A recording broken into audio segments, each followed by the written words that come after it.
अस्सलाम वालेकुम my YouTube family. उम्मीद है कि आप सब ठीक होंगे, खुश होंगे। दुआ है उस रब्बे करीम से कि आप सबके रिस्क में, अमाल में बरकत डाले। तो जनाब, आज मैं अपनी नई रेसिपी के साथ हाजिर हूँ जो बिल्कुल रेस्टोरेंट स्टाइल हम बनाएंगे चिकन कढ़ाई।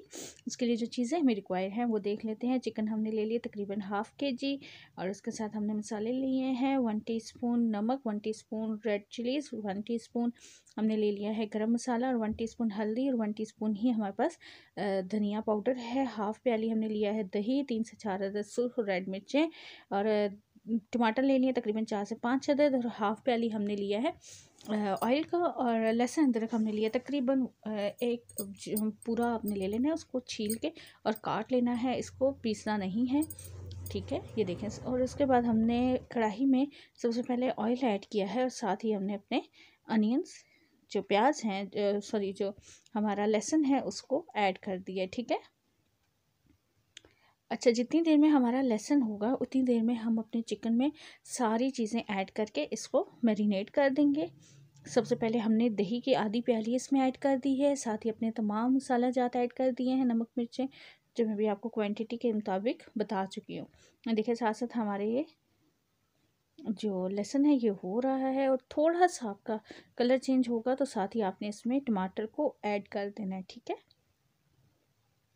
अच्छा, टमाटर ऐड करने के बाद ये देखें हमने चिकन को भी साथ ही अच्छे से मिक्स कर लिया है। टमाटरों को थोड़ी देर भूनना है और दूसरा चम्मच लेके ना अपने इन टमाटरों को इस तरीके से पीसना है, इस तरीके से दबा देना है ताकि ये बिल्कुल अच्छे से गल जाएं और इनका पानी बिल्कुल अच्छे से खुश्क हो जाए, ठीक है। ये देखें, इस तरीके से आप इस तरीके से करके सारे टमाटरों को अच्छे से मिक्स कर लेंगे। तकरीबन आपको 5 से 10 मिनट लगेंगे इस प्रोसीजर में। और इसके करने के बाद जब आपके टमाटर बिल्कुल मिक्स हो जाएं तब आपने अपना मैरिनेटेड चिकन इसमें ऐड कर देना है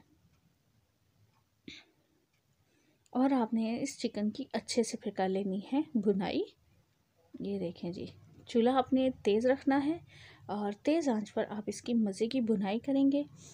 और साथ ही आप इसमें 2 मिनट बाद जब आप बुनाई करेंगे ना तो ये जो आप पानी देख रहे हैं ये दही जो हमने ऐड किया है ये उसका पानी अलग हो गया। चिकन अपना पानी भी छोड़ेगा, दही का पानी भी होगा, तो सब अलग होकर इस तरीके की शेप में आ जाएगा। और आप वो मिर्ची वगैरह ऐड करके तो आप इसको थोड़ी देर दम देंगे तकरीबन 5 मिनट। 5 मिनट बाद ये हमारी चिकन अच्छे से इसमें सारे मसाले जज्ब हो जाएंगे और उसके बाद देखिए हमारा कितना बेहतरीन से इसमें कलर आ गया। साथ ही हम इस स्टेज पर इसमें ऐड कर देंगे सब्ज़ मिर्चें। अच्छा, इस स्टेज पर ना हमारा चिकन इतना टाइम नहीं लेता तो इसलिए जल्दी गल जाएगा, ठीक है। अब इस स्टेज पर इसको तकरीबन 2 मिनट का दम देंगे और फिर जी देखिए हमारी बेहतरीन सी चिकन कढ़ाई रेस्टोरेंट स्टाइल की तैयार हो गई है। मुझे दुआ में रखिएगा याद। अल्लाह हाफिज़।